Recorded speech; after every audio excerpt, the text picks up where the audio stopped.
How you feeling? I'm fucking chilling. I'm great. Yeah, I'm great. I can't complain. Good. Thank you for doing this. No worries. Thank you for having me. Mm-hmm. What makes you proud to be a man? Oh, I fucking love being a man. You know what? Like, it took me years. It took me up until probably the last 3 years to actually realize why I enjoy being a man and what it is to be a man. And I think what I've been able to kind of... the relationship I've been able to cultivate with myself is more of like a spiritual relationship. I think finding my own definition of what a man is, first of all, is the reason as to why I'm proud, because it's my definition. I think I was chasing the various goalposts that said that you're a man if you're here, you're a man if you do this, and it's all that it ended up turning into was somebody dangling a carrot in front of you and then just kind of chasing it. So when I said, like, forget that, I'm going to like go within myself and figure out what I'm about and what it is for me to be a man, I realized that my values and the things that I valued didn't align with what everybody else thought a man was. So I'm proud in the fact that, like, I've been able to find my own definition of that, regardless of what the media says. Especially being a Black male, I think everybody has a definition of who they think I am and what they think I'm about, whether it's my tattoos, the way I look, the way that I talk, whatever. I think my whole life I've always had everybody else give me their definition of what I am, I should be. And I think with the video, with the last interview, I was able to step into that and step into myself. Mm-hmm. No longer asking for permission. Mm-hmm. I guess that's the best way to say it. And I think I'm proud of that, because being a man, I don't need to ask for permission to live my life the way I want to live my life. Mm-hmm. So what is that? What does that look like for you now? How does that express itself in the way that you live? Your version of masculinity? There's a level of responsibility that's attached with it. Like, it didn't come easy. I'll definitely tell you that. I suffered to get to where I am today. When was it hard? It was it's been probably 20. Well, I've dealt with depression since I was since I was able to recognize the symptoms of it, like back in high school. But I think only up until probably the last 4 or 5 years, I've really started to, I'm like, okay, that's what a man is. Okay. When I peel off all these other layers, I'm like, oh, that's not a man. Okay. Okay. That aligns more with who I am. Right. And I think the responsibility comes in with the fact that I have nieces and nephews and I have a younger sister. I have a responsibility to show them what a man looks like. Right. And especially with my niece, she's 6 and 7. I want to be a positive male role model to them. Mm-hmm. And I just, for me, it's the responsibility of my family. And then by doing that, it stretches out into the community and into the world. Mm-hmm. I think before I was going about it the wrong way, thinking I need to somehow save the world. But I think I've been able to collect myself and come back and be like, start small and let that kind of morph on its own. Mm-hmm. When is the last time that you cried and you felt like those tears washed away a delusion? Oh, a delusion? Or whatever it was that you were thinking there before I said delusion. Something snagged. Like, what was that? What just crossed your mind? Just now? New Year's. Mm-hmm. I didn't do anything for New Year's. I tend not to do anything on New Year's. But you cried on New Year's. But I cried. So you did do something. Yeah. For me, New Year's is like a ritual in the sense that I usually want to be by myself. I want to reflect on the year and the developments in my, how I became, the way I became a better person. Mm-hmm. I like to reflect on how I lived my life and the things that I did and kind of give myself a pat on the back or give myself a kick in the butt to move on into the next year with more determination. Mm-hmm. But I think I cried because I was proud of myself. Yeah. I was proud of myself.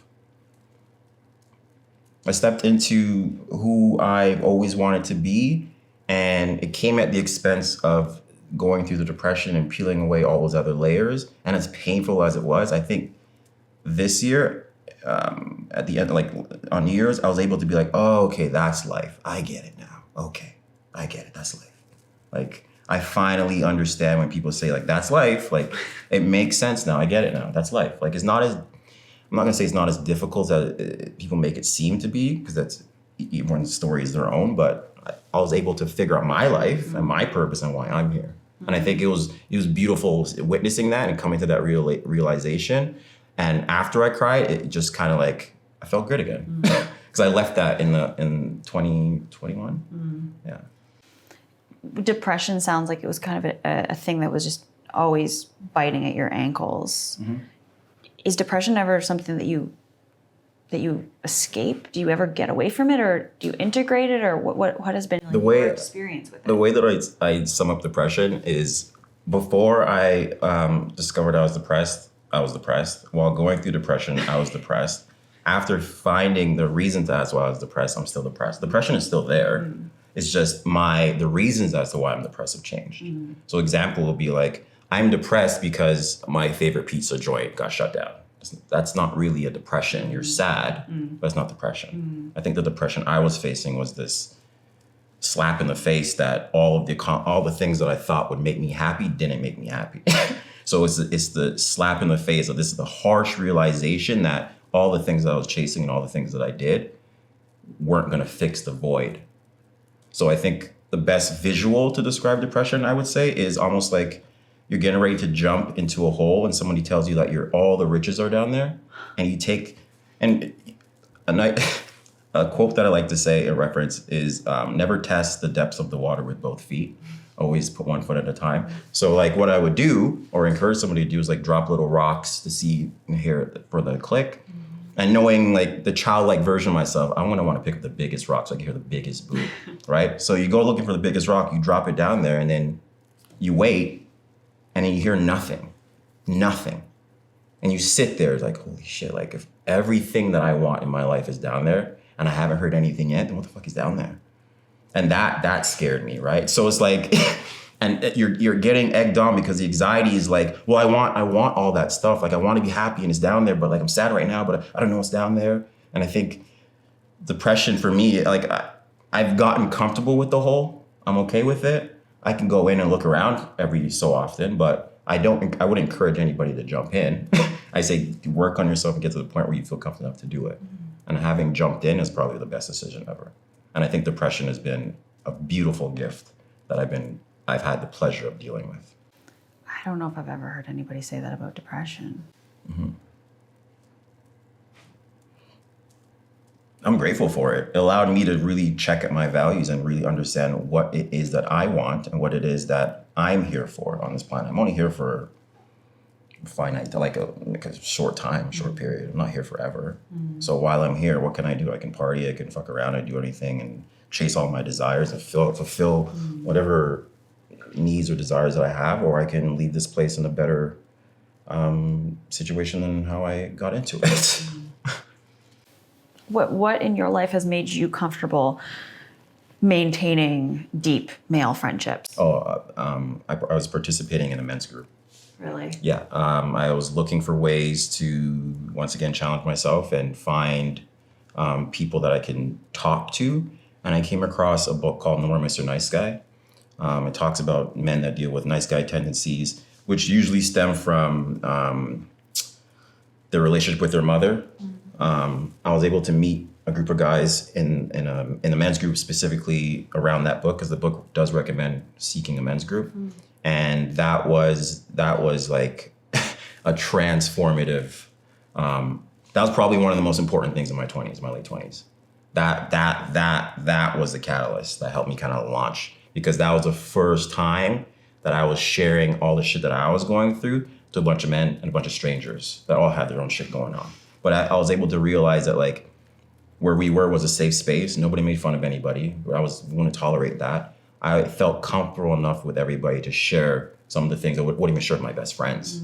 So for me, it was therapeutic, and it helped me kind of figure out who I was, at least start to look at that before I started to venture off.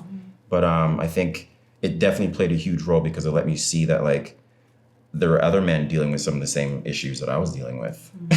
Right. So, and I think that definitely played a role in me becoming who I am today.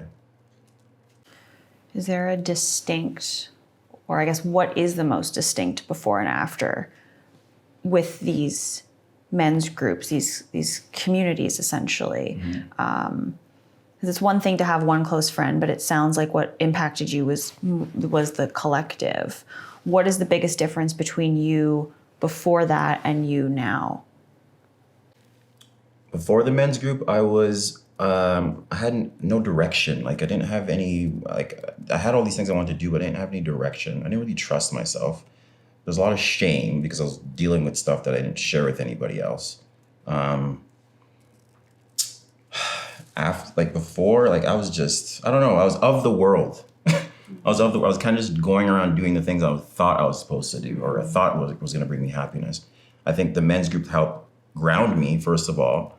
It challenged me because we did outings and stuff like that. I think it just really challenged me. It forced me to get out of my shell and apply the stuff that we're learning in the book in my life. Because we weren't just there to just talk about the book. We're there to take the stuff from the book, apply it, come back the following Wednesday and be like, okay, what did you learn? I approached this person, I got rejected. I felt like shit, but I sat with it. And I realized like, wow, like my value and worth isn't in that person saying no. Like I can bounce back from that. And it's just seeing those moments. It's like the visual I like to think about it as, it's almost like seeing somebody train and then they go into battle and they come back. They have cuts and everything, bruises, but like, dude, I fucking did it. I did it. Like I was able to catch a squirrel. You know what I mean? It's just this, I did it. I was able to take the knowledge that we had in this group and go out and conquer it and come back and be like, I did it. It was scary, but I have the cuts and bruises to prove it.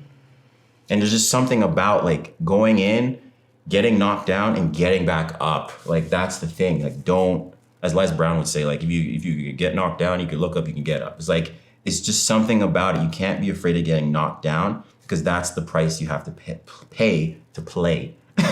Like there's a chance that you might get hurt. And in that hurt is where the transformation is. Almost like in that hurt is the lottery ticket. It's weird. It's weird. It really is. Life is a cruel trickster. Yeah, it is. Life is very interesting. Wouldn't have you any other way though. No. You said that you have dealt with shame. Mm-hmm. Was that shame around your masculinity or how you were showing up in the world? Yeah. Yeah. I realized that when I started trusting myself more, the world hated that. The world wasn't receptive to that. I'd come off arrogant or cocky to some people. I just think I just knew what I wanted and knew who I was. But I think that's the thing, right? Like I would try these things and the world's like, you're such a this, and I go back into myself. Or I have the fact that I'd have to drink in order to have fun. Like I didn't like those things about me. Like I didn't like hiding. I didn't like hiding myself. And I feel like now, like even the fact I'm doing this is like I was tired of fucking hiding myself. I was tired of it because I always grew up shy and like reserved, and like I got to a point where I was listening to a lecture because I study a lot. I'm a nerd.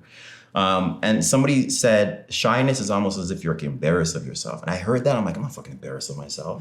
So I'm not shy. So what is it? And then that led me into the curiosity of trying to figure out what that was.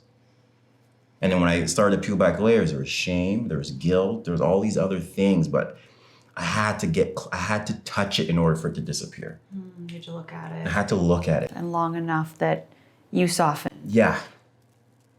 Yeah. And I think back to the analogy of the pit with everything down there, you go down there, you finally muster up the courage to go down there, and you realize that it's just a mirror and it's just pointing back at you. What? That's it. It's just a mirror. No riches? No riches. Because you're the experiencer, right? You're the person experiencing your life. If you want the riches if you want to put all your value into a material possession that's going to disintegrate with time, then do that. Mm-hmm. I understand now that there's something within me that allows me to create, and I don't know where that comes from. There's something within me that allows me to create that I can't explain to anybody else. And if you get it, you get it. If you don't, you don't. Mm-hmm. There's that, and that's what I hold on to. That's what wakes me up every day, and that's what keeps me motivated. Mm-hmm. So of course, getting to the bottom of that and realizing it's just a mirror, you'd be pissed. And you have to go through the anger phase, but you can't get stuck in it. Can we talk about masculinity without talking about aggression? Like, is aggression inherently part of the process Yes. of reaching a healthy masculine? Yes, it is. But we're not ready to talk about male anger. I'm ready to talk about it. As a Well, black let's male. talk about it. As a black male, I can't show anger. I'm not allowed to show anger. That terrifies people. My skin color fucking terrifies people, right? So I've always had to hold that down. I knew that from a young age that I can't show aggression, right? But what I've been able to do, like I said, study myself. I can use anger, because anger, I think all emotions are good emotions, right? It's just how you use it, right? A knife could be a deadly tool if I use it against somebody, but can also be a quicker way to chop up onions if I'm making a risotto or something, right? And I think ultimately, it's how you use that anger and channel it is where the gold is. Because if you just go around hitting people, then you're not really doing yourself a service, right? You're doing more harm than good. So I think, for example, I don't like the idea of anybody suffering like through mental health. Like, I hate that. And that's why I kind of made it my mission to help people with that. That makes me angry, especially when it comes to kids and like trauma and how that affects them as an adult, right? That makes me angry, but I found a way to take that anger and transmutate it into a creative way to get people to understand their emotions or whatever they're going through. So I think anger is a great tool, but I think a lot of the time it's viewed as such a primal thing. Like, dudes going around bashing each other in the head and stuff. I don't think It's looked at as like a lesser emotion. I think it can be used in the right way. I just think we glorify the people that are using it in the wrong way. In one side of like entertainment, we glorify people that are artists that take part in very interesting lifestyle. We hold those people up. By interesting, do you mean misogynistic? Yeah, I guess you could say that. Yeah. We'll call it what it is. I'm not gonna pussyfoot around that. We'll call it what it is. But like, that's glorified. That's cool. Like, that's great. Like, you could make a song and say, I'm gonna fuck that dude's bitch, or I'm gonna fuck that dude up. Like, that's great. I love listening to that. Like, that makes me feel amazing, right? But like, at the same time, like, I understand that you can use that as a way to like get you riled up to get ready to bench press 225 pounds. Like, there's power in the music to do that, but like, to listen to that and like listen to that on your way to school, on your way to work, like, it doesn't do anything for you. And it's like that is what people are imitating. People are imitating the toxic version of it, right? And that's getting them in trouble. Because ultimately, I think the reason as to why like a lot of people tend to fall through the cracks, at least in the Black community, because I've been like really trying to figure this out, like my upbringing and like the people that were in my life and friends that I've lost and all that kind of stuff, and just figure out like, what the fuck there's something going on where it's the same thing that's happening, but nothing's changing, right? So for me, it's like, I think a lot of the times a lot of people they don't have a way to express themselves. And what it ends up turning into, it turns into resentment and anger. And then it turns into an explosive thing where it's either I'm gonna hurt this person that looks like me, or I'm gonna hurt myself.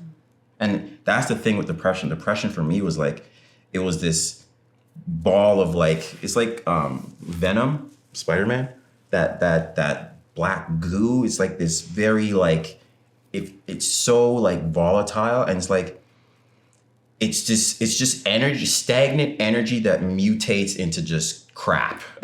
It needs to be expressed. And I think for me, the reason as to why I was depressed, I was doing all of the things the world wanted, but I wasn't expressing myself. And I think that's what was missing. And when I started to express myself, obviously I got pushed back, but I was able to push beyond that. And now I've gotten to a point where it's like, okay, it's not even about me anymore.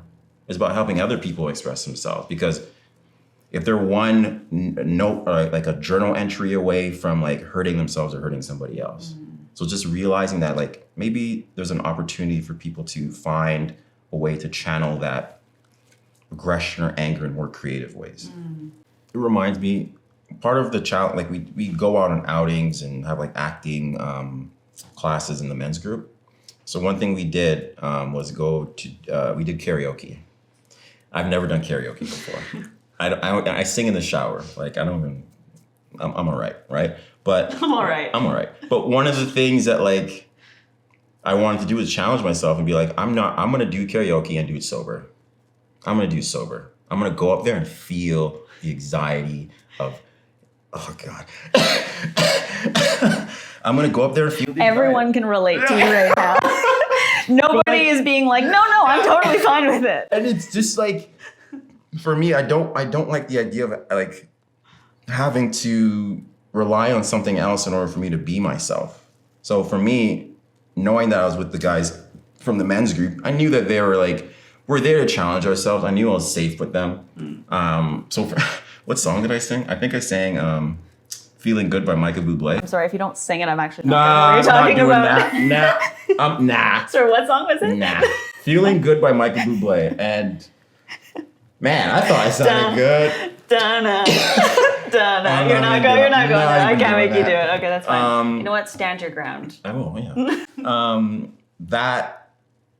By doing that, I was like, wow, like I don't need to get drunk to like really challenge myself. Like, and before I think I drink so I can get that feeling of like, okay, now I can go talk to that person, or now I can do this. Now, later point in my 20s, I switched from getting shit-faced to just chilling on a glass of single scotch and just like chilling and just having conversation. Because now it's less about trying to become unconscious and it was more about the conversation and the moment. There's just something mature about that. I don't know. There's always been something mature about that. Sipping scotch? What do you buy a fireplace? I don't know. I love jazz and like I love like the whole like just sitting in a bar, like a smoky bar, and just like that was always an image that I had of my like I wanted to experience as a kid. Mm-hmm. Just like being in a bar. I thought it was apple juice growing up, right? But whatever. But just kind of sitting there and just kind of like being by yourself, like not needing to be on my phone, not needing to be talking with anybody else. Mm-hmm. I could be present with myself around other people and not feel like I need to do something. What is the world asking of masculinity right now? Because we see post Me Too the question of how are men behaving? And it was necessary to bring attention to some bad behavior. And then we became obsessive over toxic masculinity, which came to almost define all of masculinity. Where are we at now? Because you've said that there's been periods in your life where you've stepped into yourself and the world hasn't accepted or been ready to accept you. Mm-hmm. So on the timeline of this post Me Too evolution, in which something like Black Lives Matter has also been on this continuum, like where are we at in what the world wants from men? I have no idea what the world wants from men. I think the more I like explore these forums and YouTube videos and stuff like that, it just sounds like the world wants men to shut up and go to work and just fucking provide. Like that's what I get from it, right? That's what I get from I'm not talking like mainstream, from the sides of it, right? And listening to other people's story and watching people, like seeing people's reactions and stuff. It's just shut up, go to work.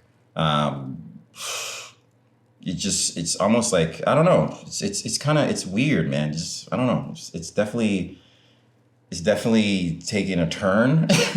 Yeah, I don't know. I don't know what the world wants from men. I don't know what they want. What do you want from the world?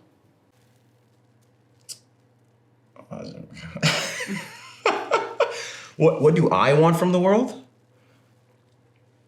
What do I want from the world?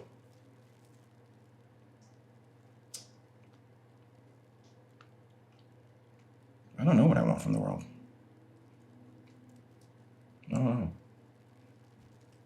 know. The thought that popped up, I share it. The thought that popped up in passing was like, I just want to be left alone, personally. I just want my boundaries respected. Yeah, that's it. I'm I wouldn't say introverted. I just like my alone time. Like I've cultivated such a relationship with myself that I'm okay with being by myself. I just like being by myself. I enjoy my presence. And not in an arrogant or cocky way. I'm not like looking in the mirror or anything like that. I just like being by myself.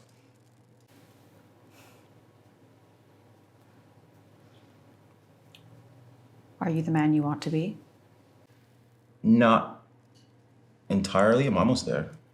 What does that mean? I've always had like this, I don't know why 35 was a number 2, but I've always had this idea of being 35 and doing graphic design, working downtown, don't want that anymore, and driving a Mazda 3 hatchback out of all cars because I can have room for my bass guitar and my amp and all that kind of stuff, right? I think I am a lot closer to that I've realized, and I think I've almost like taken like a back alleyway to get to that because I didn't think I'd ever even get to this point. I just became self-aware that I was sitting at the top having a conversation with. I didn't think I'd ever get to. All your decisions have led you here. I am here having a conversation with a bubble bath, and then like working on a kid's mental health book. Like I'm proud of myself for getting to this place, but I didn't think it would have went that way. I didn't think it would have went that way. Yeah. Yeah. So there's a welcome to your life. Weird. That was just like that. Like, dude, you're in a bathtub. Remember, you did this. Like people all around. Like, Jesus Christ. Oh yeah, there's tons of people in here. Hi everyone. I did this. Chad, you did this. You did this. This is your life. You did this. I did this. Okay. There's a version of you that will be able to watch this. There's a version of you in the future that will see this video and maybe shake his head and be like, you had no fucking clue what you were talking about. I think that's always there. Yeah. I think right now I'm in the present, and this is why, like, in the present moment, I'm just going. Like, I'm not thinking and rehearsing. So, like, the fact that, like, I will say something and go back and be upset at myself. Well, I know that after the first interview, you said you woke up and you're like, did I say that? Yeah. I was like, yo, did I say that? Like, that's gonna make. I was like, you know what it was? I was taking inventory on having to write a bunch of apologies for things I might have said that might have offended somebody. Because I'm like, did I say something that might have been too much of this? Maybe I said something about depression that someone might take the wrong way, and like, was I being like? But I was just like, dude, like, chill the fuck out. This is your experience. This is like my experience. This is how I've lived my life, and this is where I am on the road. And I think more importantly, I think if I were to look in the future, me looking at this, I'd smile to myself and chuckle and probably shake my head. But I'd say that I'm proud of myself for doing it. You're proud of yourself? 100%. 100%. This is unbelievable to me. Like, this is unbelievable to me. I put myself in these situations all the time. Not bubble bath. No. Is there someone else doing that? No. Not this per se, but like just putting myself in a position to challenge myself where there happens to be other people around, right? Just putting myself in the world, because having grown up being a shy person, and the fact I'm even doing this right now just blows me away. And for me, that's the positive reference point for me. You have no idea how many people might need to hear that exact thing when they watch this, who maybe feel shy or that they couldn't imagine doing this. Oh God, yeah, definitely couldn't imagine that. So you should feel proud. 100%. 100%. I might do it the unconventional ways, but like still nonetheless, like it's still a way for me to it's you know what it is just challenging. It's stepping into fear. It's just stepping into fear and getting close to it. That's the best way I can put it. Stepping into fear, feeling the fear, feeling the sober karaoke. Yeah, And like doing it because anyway. what's the fear in that? What's the fear? What's the fear? The fact that someone's gonna make fun of me because I went up there? Okay, you do it. No, I'm good. Okay, exactly. And keep quiet then. Keep quiet. So closing words, step into fear. Yeah, step into fear. Thank you. Thank you. Beautiful. You did it. You did it. I did it. You did I it. did it. I did it. You did it. I did it.